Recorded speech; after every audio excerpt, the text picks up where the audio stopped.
भक्ति कौन करता है? भगत करता है। भगवान को भक्ति करने की क्या जरूरत है? किसकी भक्ति कर रहे हैं भोले शंकर? पता है किसी को? भोले शंकर कैलाश पर्वत पे बैठ के भक्ति कर रहे हैं, युगों युग बीत जाते हैं, आखिर वो किसकी भक्ति कर रहे हैं? कभी सोचा है? नहीं सोचा? तो आज आपको उसका नाम बताते हैं कि आखिर भोले शंकर किसकी भक्ति कर रहे हैं। विष्णु जी कमल का फूल लेके शेषनाग के ऊपर ध्यान लगा के बैठे हैं, लेटे हुए हैं, किसका ध्यान लगा रहे हैं? ब्रह्मा जी कमल के ऊपर बैठे हुए भक्ति में लीन है, किसकी भक्ति में लीन है? ये किसी को समझ में नहीं आ रहा। पंडित जी से पूछोगे तो वो बताएंगे ब्रह्मा विष्णु की कर रहे हैं, विष्णु शंकर जी की कर रहे हैं, शंकर ब्रह्मा की कर रहे हैं, यानी तीनों के चक्कर में उलझा देंगे। जबकि ऐसा बिल्कुल नहीं है। भक्ति करने का मतलब होता है किसी को प्राप्त करना। अगर भोले शंकर को राम जी विष्णु जी की जरूरत है तो वहां उसके लोक में चले जाएंगे बात करने। भक्ति करने की क्या जरूरत है? भक्ति का मतलब होता है प्राप्ति करना। जैसे कोई राक्षस बैठा है और भक्ति कर रहा है, ओम नमः शिवाय, ओम नमः, अब यानी वो चाहता है कि कोई मिले उसे आगे, तो वो किसको चाहता है? शंकर जी को चाहता है। जैसे ही शंकर जी प्रकट हो गए उसकी भक्ति पूरी हो गई। लेकिन शंकर जी किसको प्रकट करना चाहते हैं? उसका नाम है अलख निरंजन। किसने नाम सुना अलख निरंजन? किस किसने सुना है? अलख निरंजन सबने सुना है? सभी ने सुना होगा। ऐसा कोई है ही नहीं हिंदू धर्म में जिसने अलख निरंजन का नाम नहीं सुना। अब ये है कौन? ये है कौन? क्या इसकी फोटो देखी किसी ने? राम जी की देख लोगे, श्याम जी की देख लोगे, हनुमान जी की देख लोगे, सारे देवी देवताओं की देख लोगे, लेकिन कभी दुकान पे जाके कहना दुकानदार से, भैया अलख निरंजन की फोटो दे दो, वो कहेगा भाई ये कौन है? नाम उसने भी सुना होगा, लेकिन वो तुम्हें कभी फोटो नहीं दे सकता अलख निरंजन की। क्योंकि जैसे आत्मा नहीं दिखाई देती वैसे ही अलख निरंजन भी दिखाई नहीं देता।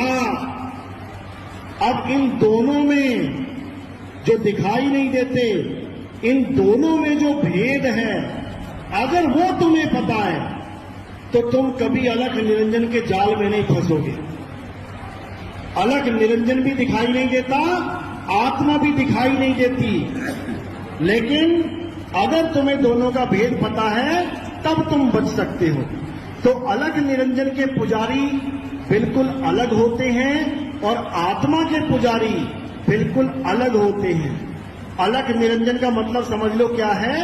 उसका मतलब है मन। मन सुना कभी? मन किस किस के पास है? मन सबके पास है। कभी देखा मन कैसा होता है? लेकिन सुबह से लेकर शाम तक तुम किसके कहे पे काम करते हो? मन के कहे पे। अभी 4 आइटम रख देंगे ना तुम्हारे आगे, रसगुल्ला, ब्रेड, बिस्कुट, नमकीन, तो तुम सबसे पहले क्या उठाओगे? जो तुम्हें तुम्हारे मन को अच्छा लगता है। तुमसे पूछा जाए क्या खाने का मन कर रहा है, तुम कहोगे आज रसगुल्ले खाने का मन कर रहा है। तो ये मन है जो तुम्हें कह रहा है कि आज रसगुल्ला खाना है। तो तुम किसके गुलाम हो? किसके कहने पे चल रहे हो? मन के। अब इसी मन का खेल है सारा। सारी दुनिया इसी मन के कहे पे चल रही है। सुबह से लेके शाम तक, शाम से लेके रात तक तुम वही कर रहे हो जो मन कह रहा है। तुम्हारा मन कर रहा है गेम खेलूं, अब पापा की परवाह नहीं, माता की परवाह नहीं, घर की परवाह नहीं, पेट की परवाह नहीं, खाना खाया कि नहीं खाया, सुबह से शाम तक मोबाइल में गेम खेलोगे। क्यों? मन कर रहा है। यानी तुम किसके गुलाम हो गए? मन के। लेकिन तुमने मन को पता नहीं है, जाना नहीं है कि मन है क्या, लेकिन मन के गुलाम हो गए हो। अब इस मन को खत्म कौन करेगा? राम ने किसको खत्म किया था? रावण को। कृष्ण ने किसको खत्म किया था? कंस को। हिरण्यकश्यप को किसने खत्म किया था? नरसिंह अवतार ने। ऐसे ही कल्कि भगवान, कल्कि अवतार, नाम सुना है कल्कि अवतार? कौन है? विष्णु जी के 10वां अवतार। जिनकी तुम पूजा कर रहे हो वो विष्णु जी के अवतार बीत चुके हैं, वो जा चुके हैं। अब जो आने वाले हैं वो कौन है? कल्कि अवतार। तो वो क्यों आएंगे? कारण क्या है? राम के आने का कारण पता है, रावण को मारना। कृष्ण के आने का कारण पता है, कंस को मारना। कल्कि अवतार किसको मारेंगे आके? हैं? मन को मारेंगे।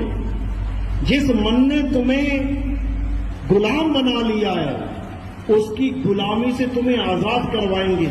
केजीएफ फिल्म देखी है? केजीएफ किस किसने देखी? उसमें किसी ने गुलाम बना लिया था ना मजदूरों को। सुबह से लेकर शाम तक बेचारे काम कर रहे हैं, ना दिहाड़ी मिल रही है ना कुछ मिल रहा, बस खाने को टूटी फूटी रोटी मिल जाती है और बेचारे गरीब के गरीब। तो कौन आ रहा है वहां पे छुड़ाने के लिए?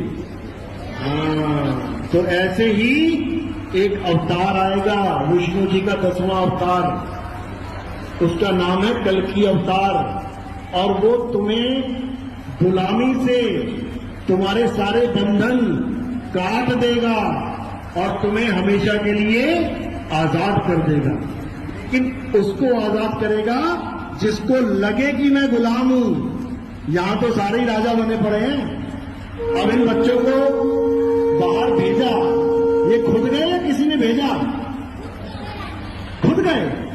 तुम नहीं चले गए खुद? किसने भेजा? मन ने।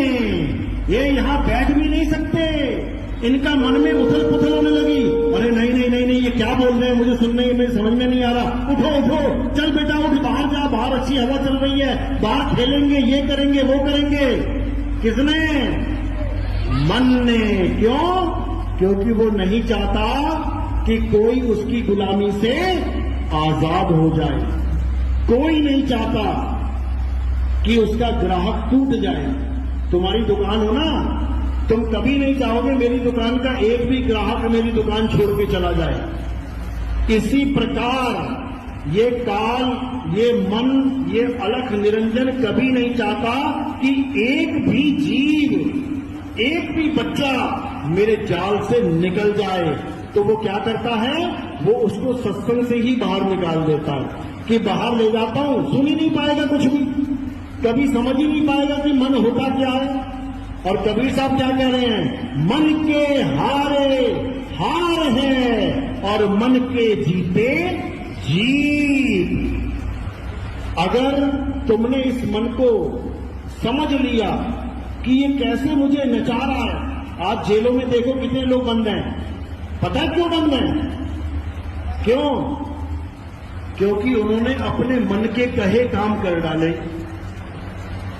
गुस्सा आया, लड़ाई झगड़ा हुआ, मन ने कहा गोली मार दे इसे, निकाला बंदूक, गोली मार दी। मन ने कहा पत्थर से सिर फोड़ दे, बिना सोचे समझे पत्थर उठाया, सिर फोड़ दिया।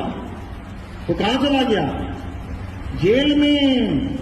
अब रो रहा है बैठ के, अरे बाबूजी बड़ी गलती हो गई, पता नहीं कैसे बुद्धि भ्रष्ट हो गई, अरे सोचने समझने की ताकत खत्म हो गई, अरे पता नहीं क्यों कत्ल कर दिया मैंने। किसके कहे पे किया? मन के। तो जितना भी खेल है ये सब मन का खेल है। तुम्हें सुबह से शाम तक मन ही नचाता है। घर में बैठे बैठे एकदम उथल पुथल कर देगा, कहेगा नहीं बाहर चलो, बाहर पापा डांटेंगे, बाद में देखी जाएगी, पहले बाहर जा, पहले घूम के आ। तो इस मन के खेल को समझना है। ये मन के हारे ही हार है और मन के जीते ही जीत है। तो जो कल्कि अवतार आएंगे, सबको पता है, पूरे हिंदू धर्म को पता है कि कल्कि अवतार आएंगे। किसी भी बड़े से बड़े पंडित को पूछ लेना कि कल्कि अवतार मारेंगे किसे, राक्षस का भी तो नाम बता दो। अगर अवतार आएगा तो कुछ करने आएगा ना, किसको मारेगा आके? एक भी आदमी तुम्हें नहीं बता पाएगा कि किसको मारेगा, क्योंकि किसी को पता ही नहीं है कि इस बार राक्षस है कौन। और इस बार जो राक्षस है वो एक नहीं है, वो जितने शरीर हैं उतने ही राक्षस हैं, क्योंकि सबके अंदर मन बैठा है, सबके अंदर, इस शरीर के अंदर मन बैठा है। वही कली, कली नाम है उसका, कली,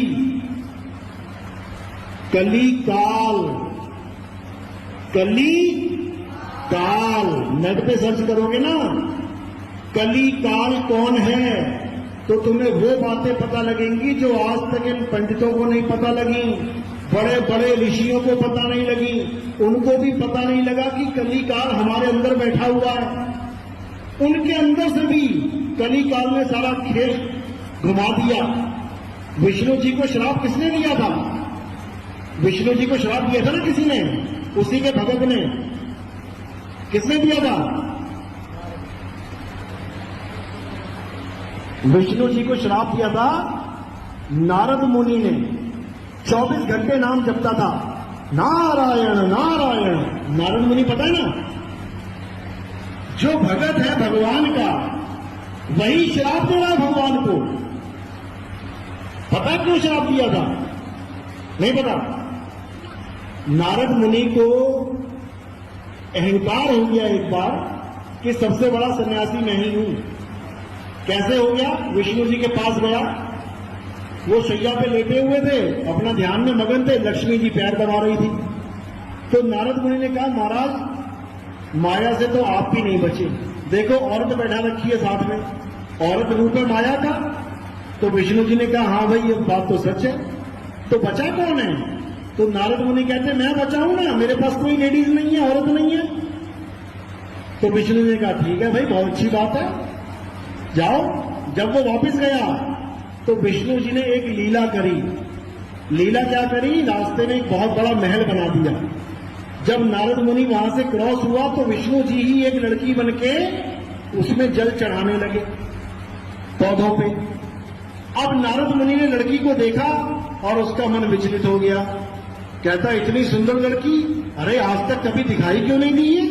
इतना प्यारा महल, इतनी बढ़िया राजकुमारी। सीधे पहुंच गया उसके पास, कहता, हे राजकुमारी, मैं तुम्हारे साथ शादी करना चाहता हूं। अब वो तो विष्णु जी है, लड़की बनके खड़े हैं वहां पे। वो कहते, भाई मैं तो उसके साथ शादी करूंगी जो इस दुनिया में सबसे सुंदर होगा। तू कहां सुंदर है? बड़ा चक्कर में पड़ जाता है। कहता, अब क्या किया जाए? वापिस जाता विष्णु जी के पास। क्यों? भगवान कुछ भी कर सकते हैं। तो विष्णु जी को बोलता है कि भैया भगवान जी, मुझे एक दिन के लिए अपना कपि रूप दे दो। कपि रूप यानी सुंदर रूप, सबसे सुंदर रूप विष्णु जी का। तो विष्णु जी ने कहा, तथास्तु। अब आया दिन, पहुंच गया स्वयंवर में। अब जैसे ही स्वयंवर में पहुंचा, जैसे ही खड़ा हो सामने, तो लड़कियां आए और उसको देख के हंस के आगे चली जाए। माला ना पहनाए उसको वो लड़की, वो राजकुमारी। एक बार हुआ, आगे चला गया, दूसरी बार हुआ और आगे चला गया, तीसरी बार हुआ, फिर उसको बोल ही दिया कि अरे बंदर तू क्यों छलांगे मार रहा है बार बार? पीछे से आगे आगे, आगे से और आगे खड़ा हो गया। ये स्वयंवर राजकुमारों का है, राजाओं का है, बंदरों का नहीं है। वो कहता, भाई बंदर? मैं कहां बंदर हूं, मैं तो कपि रूप विष्णु जी के रूप में खड़ा हूं। तो वहां पर विष्णु जी ने क्या किया था? उसको कपि यानी बंदर, कपि बंदर को भी कहते हैं, विष्णु जी ने बंदर का रूप दे दिया उसको। उसकी शक्ल बंदर जैसी हो गई। तो जब वो गया नदी पे और उसने अपना चेहरा देखा तो उसे बहुत गुस्सा आया और उसने वहीं जल लेके क्या बोला कि हे विष्णु, जैसे तूने मुझे स्त्री के लिए तड़पाया है, वैसे ही मैं तुझे श्राप देता हूं, तू भी स्त्री के लिए तड़पेगा। तो कैसे तड़पे वो? कौन से रूप में आए? राम के रूप में। विष्णु जी राम के रूप में आके 14 साल भटके अपनी बीवी के लिए। तो जब नारद मुनि ने ये श्राप दे दिया, उसके बाद नारद मुनि को होश आया। होश आते ही क्या करता है? प्रभु के चरणों में गिर जाता है। अरे प्रभु, अरे ये अनर्थ कैसे हो गया? मेरी जुबान कट के क्यों ना गिर गई? अरे मैंने अपने प्रभु को श्राप दे दिया, ये कैसे हो गया? अब इसको समझना है।